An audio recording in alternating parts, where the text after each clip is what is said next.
On est dans une série de prédications qui nous parle de qu'est-ce que c'est l'Église locale et comment nous devons ou pouvons la vivre, en tout cas en tant que disciples de Jésus-Christ. La semaine dernière, on a vu 4 aspects de qu'est-ce que c'est l'Église locale, de ses missions aussi. Et l'une d'entre elles, c'est l'adoration. Nous avons été prédestinés pour adorer Dieu. Et aussi, l'adoration, c'est un moyen aussi d'édifier les croyants et annoncer l'évangile, être témoin dans le monde par notre adoration. Et donc, bien sûr, ça passe par le chant, ça passe finalement par toute une façon de vivre notre quotidien. Et vous savez, d'une église à l'autre, parfois il y a un peu des différences. Et tu peux afficher la photo. Je pense que dans toutes nos familles, on fait de temps en temps des lasagnes, non ? Oui. Alors, vous faites des lasagnes comment ? Mettez quoi dedans ? Sauce tomate, des arachides ? Ah, viande hachée. Ok. Il y en a qui font au saumon, au poulet. Ah, ça, j'avais pas. Il y en a qui mettent des courgettes. Il y en a même qui mettent des épinards. Et en fait, dans chaque famille, je pense qu'il y a une recette de lasagne. En fait, chacun a son petit ingrédient secret. Dans certaines familles, il y a plus de piment que dans d'autres aussi. Ça, on le voit quand on fait les repas tous ensemble. On apprend à découvrir les familles. Et je pense que pour chaque église locale, c'est un peu pareil. On accomplit toute cette mission dans nos églises locales d'adorer Dieu, mais finalement avec des accents et des couleurs un tout petit peu différentes. Chacune d'entre elles a à la fois des spécialités, mais aussi un contexte local qui fait que tout simplement les gens puissent s'associer à la louange pour une première fois. Et dans notre église locale, on a aussi une recette de lasagne peut-être, mais surtout notre façon d'adorer Dieu. Et en fait, on va mettre de l'épice dans notre façon d'adorer Dieu. Et dans notre église, on va avoir un fort accent christocentrique. C'est-à-dire que tout est centré sur Jésus. Il y a une centralité de l'évangile qui passe par la mort et la résurrection de Jésus-Christ. Et il y a finalement aussi des chants qui nous appellent à être disciples dans le quotidien. Et par exemple, dans un des chants qui a été chanté, ça a été « Je laisse tomber mes faux semblants pour t'adorer toi seul », par exemple.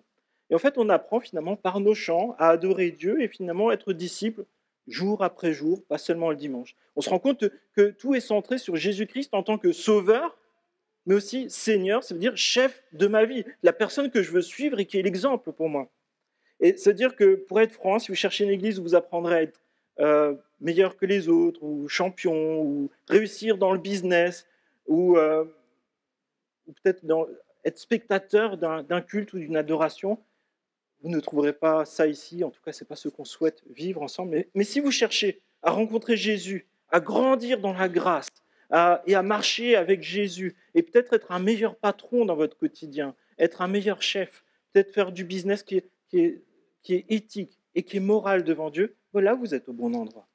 Et nous apprenons ensemble, en tant qu'Église, en parole et en acte, à chaque fois que nous nous rassemblons, à finalement appliquer la parole de Dieu et se mettre à son écoute, que ce soit pendant la prédication, les lectures, mais aussi les chants. Et ça va nous édifier dans notre façon d'envisager nos relations.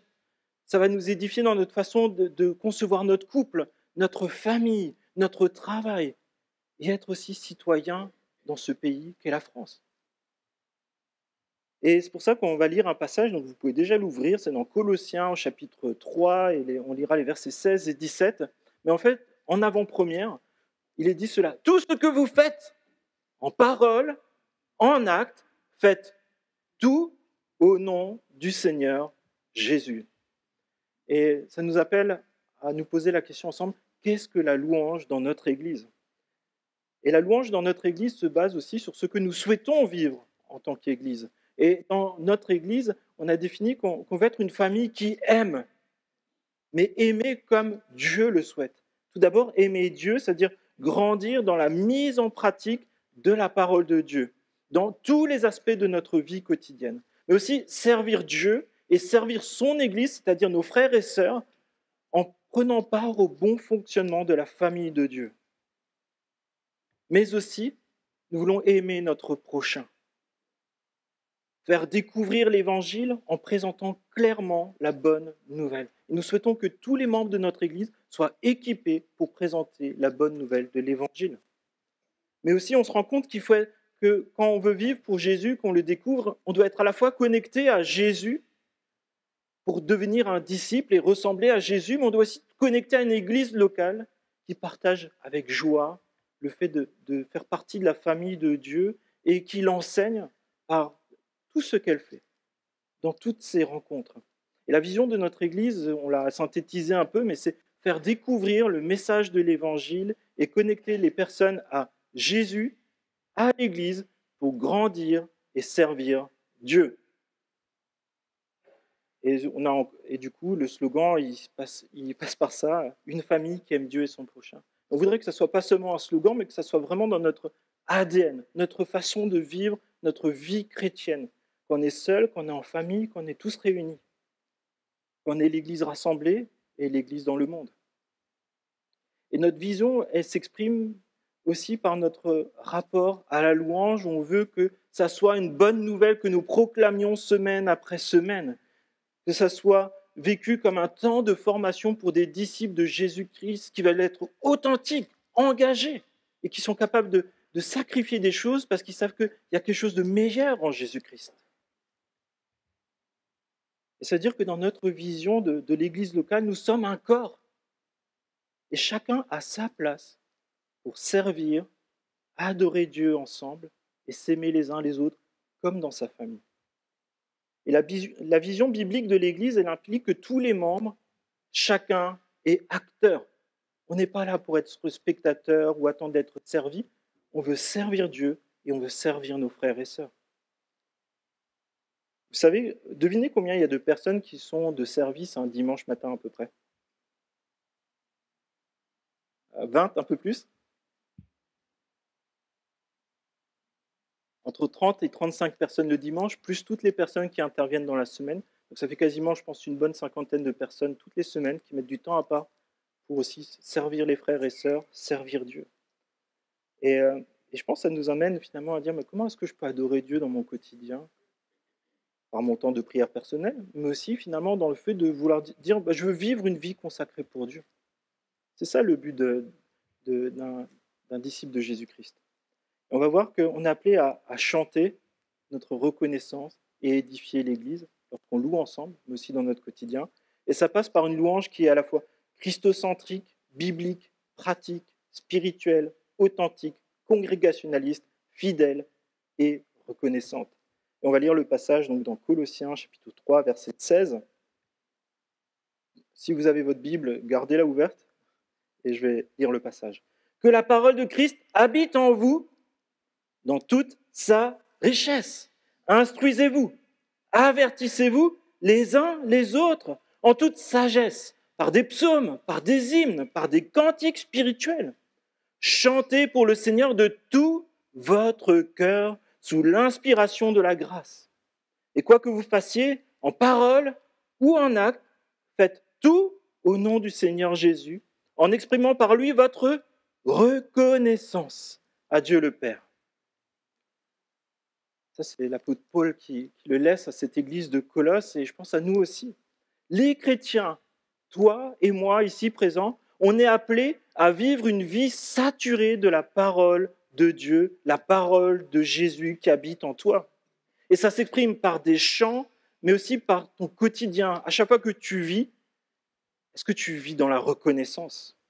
Est-ce que tu vis dans la reconnaissance de tout ce que Dieu t'a donné, mais surtout de ce que Jésus a accompli? Et c'est fondamental dans notre vision de qu'est-ce que c'est la louange. Une vision de la louange qui ne s'appuie pas sur la reconnaissance de qui est Dieu, du fait que nous recevons tout de sa part, elle ne fonctionnera pas bien. Ça nous amène vraiment à être reconnaissants. Parce que nous sommes prédestinés à adorer Dieu. Vous pouvez relire Éphésiens chapitre 1, si vous n'êtes pas convaincus, nous sommes prédestinés à adorer Dieu. Et cela pose plusieurs questions pour nous, mais comment chanter en Église et quelle louange voulons-nous dans notre Église? Alors, la première chose, et qui est fondamentale pour nous, c'est une louange christocentrique. Que la parole de Christ habite en vous dans toute sa richesse. La parole de Christ, la parole de Jésus, c'est la révélation de Dieu dans notre vie. C'est Dieu qui habite en toi, qui habite en nous. C'est-à-dire être imprégné de la parole de Dieu parce que c'est une richesse qui nous procure la paix, la reconnaissance, l'unité, l'amour. Et bien plus encore, la bonté, la patience. Et à chaque fois que nous adorons Dieu, nous sommes riches de la présence de Dieu qui habite en nous, qui habite dans notre Église. Et nous avons besoin d'en prendre conscience parfois tout à nouveau, que nous possédons la plus grande richesse qui existe dans tout l'univers. Dieu habite en toi. Tu peux dire ça à ton voisin, Dieu habite en toi. Dieu habite dans son Église. La parole de Dieu accomplit des miracles. Si nous sommes ici, c'est ce qu'on vient de dire, c'est juste parce que Jésus est mort et qu'il est ressuscité et que son esprit vit en nous. Sinon, on ne serait pas là ensemble. Si nous voyons des conversions, des baptêmes, des changements de vie, ce sont des miracles que Dieu permet. Et là, pour le coup, on en est vraiment spectateur et on peut applaudir Dieu, dire merci Seigneur de me permettre de voir combien toi tu agis au milieu de nous, avec ces personnes qui apprennent à te connaître et qui passent de la mort à la vie. Et Paul décrit comme ça cette richesse dans Colossiens chapitre 1, verset 27. En effet, Dieu a voulu leur faire connaître la glorieuse richesse de ce mystère, c'est-à-dire Christ en vous, l'espérance de la gloire. Et cette vérité, elle est grande, elle est puissante. La parole de Dieu transforme en profondeur celui en qui elle habite. La parole de Dieu, elle opère un renouvellement complet qui nous amène à ressembler à notre Créateur. Vous savez, les astronomes, ils regardent dans l'espace à la quête peut-être d'un nouvel astre que personne n'aurait vu et ils se posent des questions sur l'origine des choses, leur évolution et ils essaient de percer les mystères de l'univers. Mais qu'est-ce que tu ressens à l'idée que Jésus, qui d'une seule parole a créé tout l'univers, habite en toi? C'est quelque chose de glorieux. Et est-ce que nous, un peu comme ces astronomes, est-ce qu'on est là dans notre quotidien à vouloir sonder qui est Dieu? De s'émerveiller, de redécouvrir peut-être les mêmes choses, de ce Dieu qui est bon, qui est grand, qui est fort, qui est puissant, qui prend soin de nous. Et ça, c'est une vraie richesse extravagante. Personne ne peut te la voler.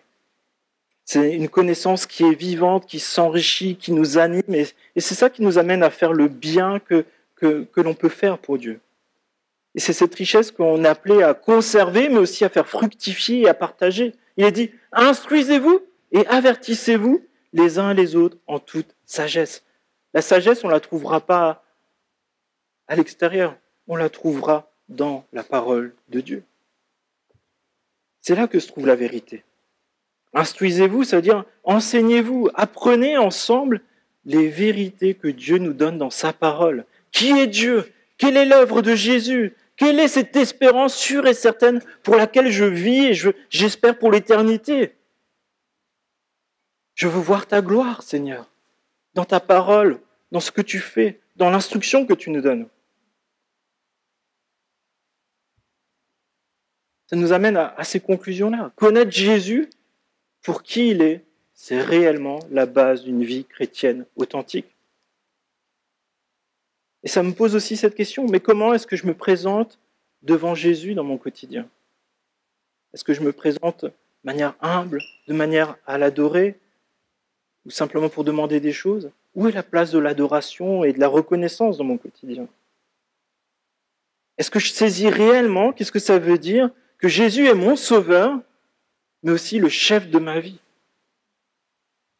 Est-ce qu'il n'y a pas des moments où j'ai quand même des luttes sur le fait que Jésus c'est le chef de ma vie? Est-ce que par moments on n'aime pas le côté sauveur parce qu'on veut tous être sauvés de la mort éternelle et de la souffrance éternelle? Non? Amen. Et Jésus c'est aussi le chef de notre vie parce qu'il veut nous emmener à lui ressembler davantage. Et là aussi, est-ce que je peux dire, oui, je veux réellement que tu sois le chef de ma vie et que tu me corriges si c'est nécessaire? Amen aussi? Amen. Et c'est pour ça que dans la façon de choisir nos chants, dans l'Église, on veut proclamer la personne entière de Jésus. Pas seulement ce qu'il a fait pour nous, mais qui il est. Alors effectivement, par moments, artistiquement et pour peut-être adorer Dieu, on peut se limiter à quelques mots. On peut chanter Alléluia. Je chante très mal ce matin, mais ok. On peut chanter ça. On peut aussi chanter des chants et parfois on peut voir qu'il y a des paroles qui ne collent pas. Et par exemple, dans notre église, il y a un chant qu'on chante beaucoup, mais qu'on a corrigé. Il est écrit « Tu rêvais du jour où tu pourrais m'aimer », alors que dans Éphésiens 1, il est dit « De toute éternité, Dieu a choisi ceux qui seraient ses enfants et qu'il aime, par amour ». Du coup, on en a changé, on a dit « Tu rêvais du jour où je pourrais t'aimer ». On fait ce travail-là parce qu'on veut proclamer et chanter des vérités bibliques. C'est pour ça qu'on privilégie des chants qui nous ramènent vraiment à l'essentiel du christianisme et ce en quoi on peut croire. C'est pour ça qu'on prend des chants comme « Oui, je crois à la vie éternelle, je crois que d'une vierge il est né, je crois à la communion des saints et en ta sainte Église, oui, je crois à la résurrection, quand Jésus reviendra, car oui, je crois dans le nom de Jésus. » On veut privilégier des chants qui nous tirent vers le haut et qui fait que quand on a un moment de doute, ces chants-là reviennent dans nos cœurs. Et nous voulons élever Christ. Alors bien sûr, on a tous des préférences personnelles pour l'un ou l'autre chant, peut-être qui ont marqué notre vie chrétienne. Mais à un moment, ce qui fait qu'on est Église, c'est qu'on veut tous proclamer ensemble l'évangile de Jésus-Christ, la seigneurie de Jésus-Christ, notre adoration à Jésus-Christ. Et c'est pour ça qu'on veut une louange biblique. Nous voulons que les chants que nous chantons soient bibliquement et théologiquement pas seulement justes, mais aussi même pertinents et saturés de vérités bibliques que chacun peut comprendre même s'il vient la première fois dans l'Église, autant que possible en tout cas. Parce que c'est le professeur qui m'avait fait le cours sur les psaumes. Il m'avait dit ça sur les psaumes, il m'avait dit, en fait, quand on mémorise les psaumes, en fait, c'est la cave à vin du Saint-Esprit. C'est-à-dire qu'à un moment, quand on a besoin, le Saint-Esprit va chercher ce que tu as emmagasiné, à un moment mémorisé, entendu, et il va te le rappeler quand on a besoin. Quand il faut te réjouir, quand il faut se rappeler que tu peux faire confiance à Jésus. Quand tu as besoin de visiter quelqu'un à l'hôpital, mais que tu ne sais pas quoi lui dire. Et on est content de découvrir des nouveaux chants, et il y en a vraiment beaucoup et qui sont vraiment précis bibliquement et qui sont top. Mais on veut surtout cultiver dans notre quotidien des chants qui vont rester dans notre mémoire, que nous pouvons chanter les yeux fermés. Et j'aimerais bien faire le test de temps en temps qu'on coupe les projecteurs. Et c'est une anecdote que je vous raconte souvent, mais c'est tellement pertinent. Il y a des personnes âgées parfois qui se trouvent dans des maisons de retraite, se souviennent parfois très difficilement de leur famille, et c'est vraiment douloureux, mais on les entend chanter les hymnes qu'ils ont chantés à Jésus, parce qu'ils en sont saturés, ils en sont imbibés. Je vous ai aussi raconté déjà cette anecdote, j'ai rencontré quelqu'un qui était jeune dans la foi, mais il a pu donner raison de sa foi à quelqu'un qui lui posait des questions. Pourquoi ? Parce qu'en fait, il connaissait ce chant que je vous ai chanté. Oui, je crois. Pour ça, on veut choisir nos chants qui soient théologiquement solides, qui nourrissent à la fois l'intelligence, le cœur, les sentiments et toute notre vie de disciples de Jésus-Christ. Quand on est réunis tous ensemble, mais aussi quand on est tout seul et qu'on est confronté à des situations compliquées. C'est-à-dire que chanter, c'est à la fois s'enseigner soi et enseigner les personnes qui sont autour de nous. Et je dois choisir ce que je proclame. Enfin, une louange pratique. Instruisez-vous, avertissez-vous, exhortez-vous. Paul écrit tout cela parce qu'en fait, il y a tout un contexte finalement à cette lettre qu'il écrit à cette église des Colossiens. Mais en fait, cette église, elle doit lutter contre des fausses doctrines. Cette église, elle doit lutter contre des faux enseignants. Elle doit lutter contre le péché, elle doit lutter contre des divisions, l'amertume, l'immoralité, l'occultisme. Et Paul les encourage à persévérer dans l'unité, l'amour, la paix, la bonté, et à se pardonner les uns les autres, même si c'est difficile. Et pour simplifier, c'est vivez concrètement la parole de Dieu. Les uns les autres, avertissez-vous, exhortez-vous mutuellement. Oui, chacun d'entre nous participe à l'instruction et l'exhortation de nos frères et sœurs. Nous sommes tous concernés, tous responsables. Ce n'est pas seulement les anciens, les pasteurs ou quelqu'un d'autre. C'est chacun d'entre nous qui devons nous entraîner les uns les autres à adorer Dieu comme lui le désire, à nous enseigner par des paroles, y compris par des chants, qui est Jésus, ce que Jésus veut pour nous. Et ça nous ramène vraiment le fait que tu sois chrétien depuis quelques jours, ou peut-être depuis des décennies, chacun d'entre nous est concerné. À chaque fois que tu chantes un chant, même si tu n'en connais que 3 ou 4, ben en fait, tu es en train d'enseigner l'Église. Tu es en train d'édifier l'Église. Tu es en train de bâtir l'Église. Et c'est pour ça que ça nous emmène vraiment à nous poser cette question et peut-être dans nos prières à dire en toute sagesse, en toute intelligence, je veux venir devant Dieu et je veux chanter de l'adoration qui plaît à Dieu. Et dans cette église de Colosse, en fait, il y avait justement des pièges. Et je pense que si on regarde un peu l'actualité autour de nous, on peut tomber dans ces mêmes pièges-là. Colossiens chapitre 2, verset 8, juste quelques versets au-dessus. Faites attention que personne ne vous prenne au piège par la philosophie, les tromperies sans fondement, qui s'appuient sur les traditions humaines, sur les principes élémentaires qui régissent le monde, et non sur Christ. Verset 18-19. Que personne, par son goût d'une fausse humilité, le goût du culte des anges, ne vous prive de la victoire. Plongé dans ses visions, un tel homme est sans raison, enflé d'orgueil et sous l'effet de ses pensées toutes humaines. Et il ne s'attache pas à celui qui est la tête, Christ. Et Paul indique qu'une des façons de lutter ensemble en tant qu'Église contre ces fausses doctrines, c'est de chanter ensemble la parole de Dieu, en nous instruisant, en nous avertissant, en nous exhortons, en nous encourageons les uns les autres. Et ça fait que même si tu n'es pas le plus grand des théologiens, même si tu ne connais pas toute la Bible par cœur, même si peut-être tu as seulement lu le Nouveau Testament ou un évangile, à chaque fois que tu chantes des paroles et des vérités bibliques, tu enseignes l'Église et tu participes à son édification et à la glorification de Jésus-Christ par sa parole. Il y a une puissance divine qui s'exerce dans l'Église lorsqu'on chante ensemble, les amis. Et quand on chante avec conviction et que ça nous imprègne, je crois vraiment que Dieu peut nous révéler des choses. Il peut nous révéler nos péchés. Il peut nous révéler aussi la crainte de Dieu. Vous savez, moi, parfois, c'est un petit secret, alors je pense que ceux qui sont sur l'estrade me voient plus souvent, mais parfois, je m'arrête de chanter et j'écoute tout simplement autour de moi.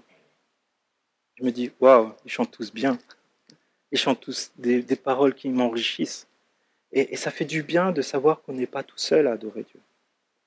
Et ça nous amène à vouloir vivre une louange qui est spirituelle. Le Nouveau Testament nous indique plusieurs manières d'adorer Dieu. Il y a la prédication, il y a la transmission par la formation de disciples, et il y a l'instruction des enfants par leurs parents, il y a la prière. Mais dans ce texte, on voit que les uns et les autres, ils chantent des psaumes, des hymnes, des cantiques spirituels. Chantez pour le Seigneur de tout votre cœur, sous l'inspiration de sa grâce. Dans les psaumes, il y en a à peu près 150, il y en a au moins un tiers où il écrit une phrase qui revient de manière mécanique. Au chef de chœur, un psaume à chanter avec accompagnement d'instruments à cordes, à vent et ainsi de suite. Les psaumes étaient chantés. Pourquoi ?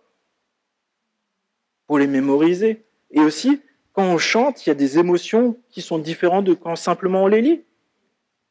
Il y a les hymnes qui sont chantés dans l'Église et qui rendent gloire à Dieu. Certains de ces hymnes sont immortalisés dans les livres du Nouveau Testament, comme par exemple, il y a Philippiens 2, verset 6. Lui qui de condition divine s'est rendu humble, par exemple. On appelle ça une doxologie, ça veut dire que ça rend gloire à Dieu. Et dans nos chants, on veut rendre gloire à Dieu premièrement. Et il est question de cantiques spirituels, et en fait, c'est des chants, un peu comme on a vécu ce matin. C'est quelqu'un qui entonne un chant sur une mélodie, parfois ce n'est pas tout à fait les paroles qui étaient prévues, et c'est simplement Dieu qui se sert aussi de ça pour nous édifier. C'est spirituel, on veut être sensible à l'action du Saint-Esprit. Et le fait de chanter en église, c'est aucunement du folklore, c'est pas juste une activité, c'est pas juste une tradition. Depuis le début de l'église, les chrétiens chantent. Mais le fait de chanter ensemble, c'est un moyen puissant que Dieu désire pour édifier son église. On l'a lu la semaine dernière, acte 2, versets 41 et autres. Qu'est-ce qu'il dit ? Il persévérait dans l'enseignement des apôtres, chaque jour avec persévérance. Donc il est question de persévérance dans la vie chrétienne, ça ne se fait pas tout seul, mais c'est un choix de persévérer. Ils se retrouvent de commun accord, ils partagent des repas ensemble, ils partagent la Sainte Seine ensemble, Ils partagent des repas avec joie et simplicité de cœur. Et il est dit, ils louaient Dieu. Et Dieu accomplissait des miracles avec des vies transformées, des personnes qui les rejoignaient. Que faisaient Paul et Silas en prison? Qu'est-ce que faisait Jésus juste quelques instants sur le mont des Oliviers avant d'être capturé par les soldats? Il louait Dieu. Il chantait des hymnes, des psaumes. Et mes amis, bon nombre de réveils spirituels dans le monde et dans l'histoire ont commencé par simplement une redécouverte de la parole de Dieu et un rafraîchissement de la louange qui est adressée à Dieu. Les réformateurs au XVIe siècle, comme Luther, ils ont pris les musiques qu'il y avait dans les bars et ils ont mis des psaumes dessus pour que les gens les apprennent. Ils avaient déjà la mélodie.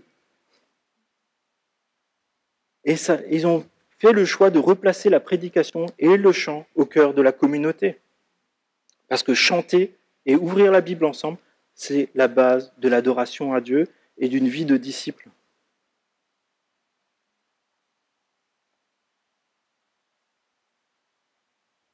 Et c'est pour ça que parfois Dieu permet dans les décennies qui sont passées derrière nous, je pense que ceux qui sont chrétiens depuis un certain temps, ils ont vu qu'il y avait des phases par moments, on avait peut-être parfois délaissé un peu la question de l'amour de Dieu et on a eu toute une phase, je pense dans les années 90, où on a rechanté plus l'amour de Dieu, il y a une phase où on a plus chanté la confiance de Dieu, il y a des phases où on a vraiment plus retravaillé les psaumes. Et en fait, Dieu permet que son Église soit rafraîchie et revitalisée aussi par des nouveaux chants, et aussi par l'apport de choses qui existaient déjà, mais que parfois on a oubliées. Mais en tout, on veut se rappeler qu'on veut célébrer Jésus pour son œuvre, son sacrifice, sa résurrection, et aussi le châtiment qu'il a porté pour chacun d'entre nous à la croix, pour qu'on puisse être appelé enfant de Dieu.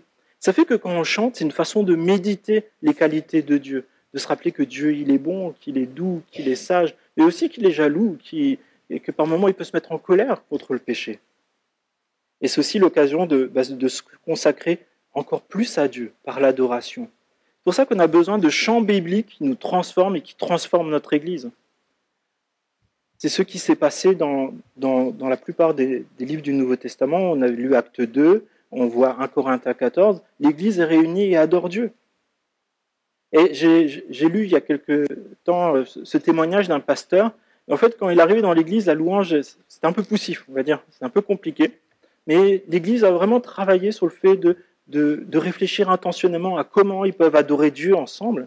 Et au bout de quelques années, ça ne s'est pas fait comme ça, ça a pris des années, et ils ont regardé l'état de l'Église avant de travailler la question de la louange, et au bout de quelques années, après avoir travaillé sur la louange, ils se sont aperçus de choses complètement énormes. Alors, ils ne l'attribuent pas que à la louange, mais ils pensent vraiment que la louange a beaucoup contribué à ça. Il dit, les besoins en relation d'aide ont diminué. Plus notre vision de Dieu est complète, plus grande est notre confiance en Dieu dans les circonstances difficiles que nous rencontrons. Les temps de prière se sont enrichis. Nous avons moins prié pour nos besoins, mais nos prières ont été des prières de reconnaissance et aussi d'intercession pour le salut des personnes qui ne connaissent pas encore Dieu. La foi et la joie sont désormais palpables dans nos cultes. Il y a un enthousiasme renouvelé marqué par la présence de Dieu au culte. Les chrétiens ont plus de facilité à inviter leurs amis. Il y a une constance de qualité qui s'est installée et de confiance aussi envers le fonctionnement du culte. Et les chrétiens sont heureux de faire connaître une vie avec Dieu qui est lisible et cohérente. C'est pour ça qu'on a besoin de chanter ensemble et de réfléchir ensemble à ce qu'on chante.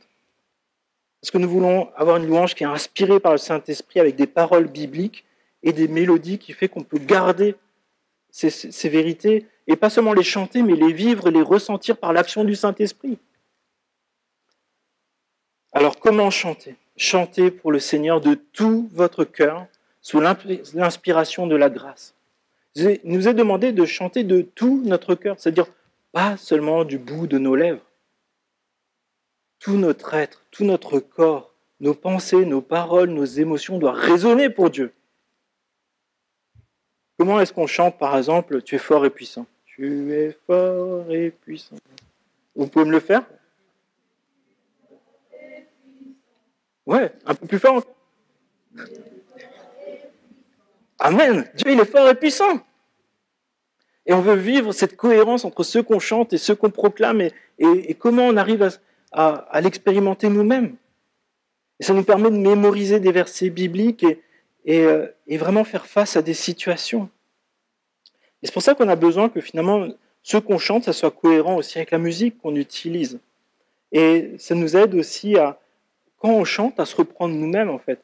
C'est un des chants qu'on a pris, mais c'est quand on chante, prends tout Seigneur. Est-ce qu'on dit vraiment Seigneur, prends tout ou... Bon, tout, mais pas ça. C'est tous un peu comme ça. Hein. Ça nous amène à parfois dire Seigneur, oui, effectivement, là, tu m'as révélé quelque chose, il faut que j'y travaille.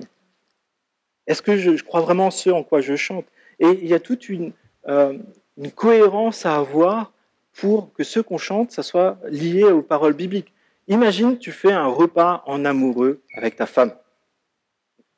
Donc tu prépares un bon petit repas, tu mets la petite bougie au milieu de la table, et là tu te dis, la musique ça serait quand même bien. Et là tu mets...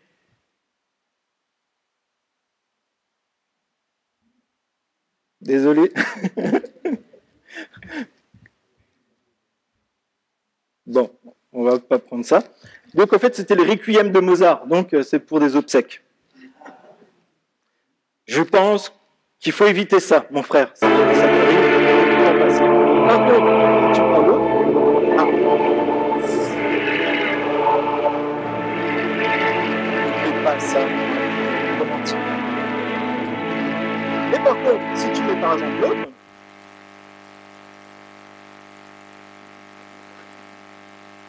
il y a du suspense. C'est comme...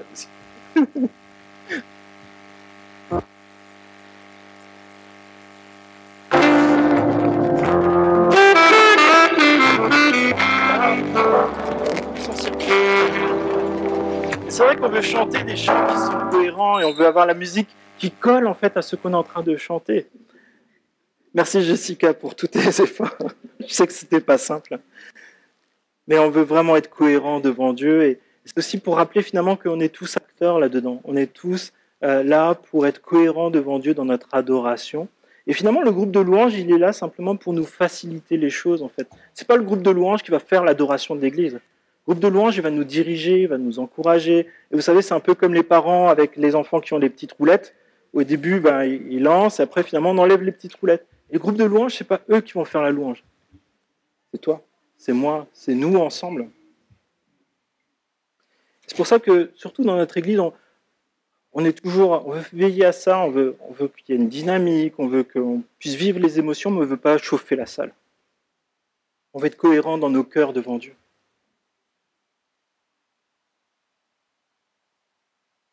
Et enfin, une louange congrégationaliste, c'est-à-dire enseignez-vous, exhortez-vous les uns les autres. Vous vous souvenez, ça fait déjà un moment, parfois j'ai l'impression qu'on oublie un peu, mais tu te souviens du premier culte que tu as vécu en mode Covid derrière ton écran, parfois tout seul? Comment tu chantais? Parfois tu faisais juste ça, il n'y a rien qui sortait. Hein. Moi aussi.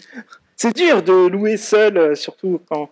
mais on est tellement heureux de pouvoir de nouveau adorer Dieu tous ensemble. Ah là, je m'attendais à Amen, Alléluia, c'est génial. Moi, quand j'ai regardé dans le rétroviseur, je me suis dit, ah ouais, Seigneur, quand même, merci.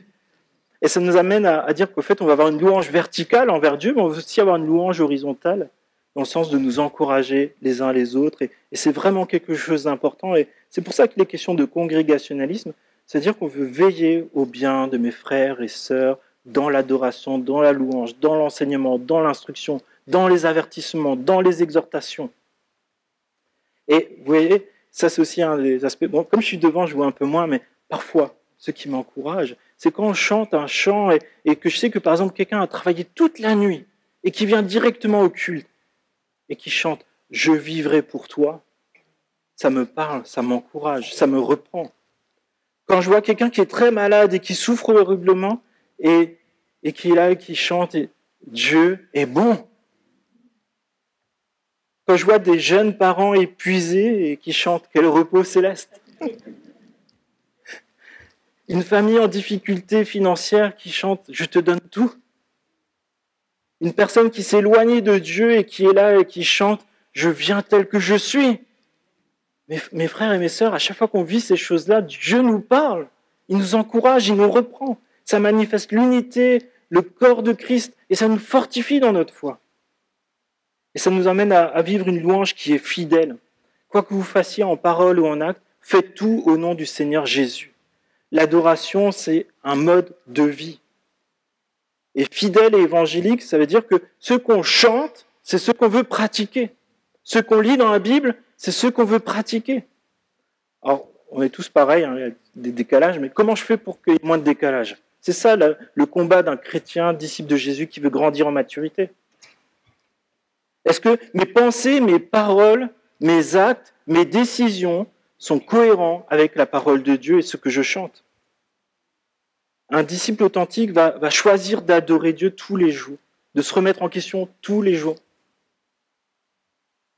Et va prendre le choix d'investir du temps dans son église, dans sa famille, en mettant Dieu au centre, même dans son travail. Nous avons besoin d'être cohérents devant Dieu. Et nous invite vraiment à profiter de ces temps de louange qu'on a au culte. C'est des temps où Dieu nous parle et c'est dès la première minute du culte, les amis. Et pour finir, une louange qui est reconnaissante. Quoi que vous fassiez en parole et en acte, faites tout au nom du Seigneur Jésus en exprimant pour lui votre reconnaissance à Dieu le Père. Mes amis, on veut être une église qui se distingue par sa reconnaissance à Dieu. Qui avons conscience que tout ce que nous avons vient de Dieu. Et nous voulons vivre cette adoration par la reconnaissance. Nous voulons être cohérents. Et nous voulons remercier Dieu pour tout ce qu'il accomplit. Parce que nous voulons tout faire au nom du Seigneur Jésus. Ça peut sembler super basique. Mais Jésus, il a fait des choses très simples. Il a passé du temps avec des gens. Il a lavé des pieds. Il a mangé du poisson. Il a fait des barbecues. Il a donné du vin à mariage. Et il s'est réjoui avec ceux qui se réjouissaient. Il a pleuré avec ceux qui pleuraient. Il a pardonné à ceux qui le crucifiaient. Ça, c'était peut-être pas simple. Ça coûte. Mais finalement, il s'est investi dans ceux qui étaient présents devant lui, dans ceux qui étaient faciles et ceux qui étaient plus difficiles. Et nous aussi, nous voulons avoir une louange vraiment reconnaissante à Dieu et être disciple et dire Seigneur, à chaque fois que je te loue, je veux vraiment te louer pleinement. Et je vous invite à la prière. On ne prendra pas le dernier chant. Seigneur, je te remercie parce que tu nous parles, tu nous donnes vraiment de vivre des temps extraordinaires, Seigneur, dans ta présence, des temps où tu es présent, Seigneur, et on ne le mérite pas, mais tu le fais parce que tu as choisi de nous aimer. Pas parce qu'on le mériterait, mais vraiment parce que tu le désires, Seigneur. Tu nous as prédestinés à t'adorer. Et Seigneur, je te prie, s'il te plaît, que tu nous aides chaque jour, chacun d'entre nous, à t'adorer, Seigneur. Par nos choix, nos décisions, nos paroles, nos actes, nos attitudes. Seigneur, on n'y arrive pas par nous-mêmes. Mais nous voulons compter sur toi. Nous voulons vivre la repentance, nous voulons vivre le pardon, parce que c'est ce qui te glorifie, qui t'honore et qui t'adore, Seigneur mon Dieu. Je te prie, s'il te plaît, qu'on puisse vraiment être cette église qui est authentique et engagée pour une adoration de plus en plus forte pour toi, Seigneur, dans tout ce qu'on est, Seigneur. Remplis-nous de la connaissance de ta volonté, de ton intelligence spirituelle, pour qu'on marche de manière digne à ta suite, pour te plaire à toi. Seigneur, permets que les fruits de ton esprit grandissent dans notre église, Seigneur. Et Seigneur, nous venons humblement devant toi et nous te prions, s'il te plaît, de nous faire vraiment grandir dans notre adoration fidèle, authentique, biblique, christocentrique, congrégationaliste pour toi, Seigneur mon Dieu.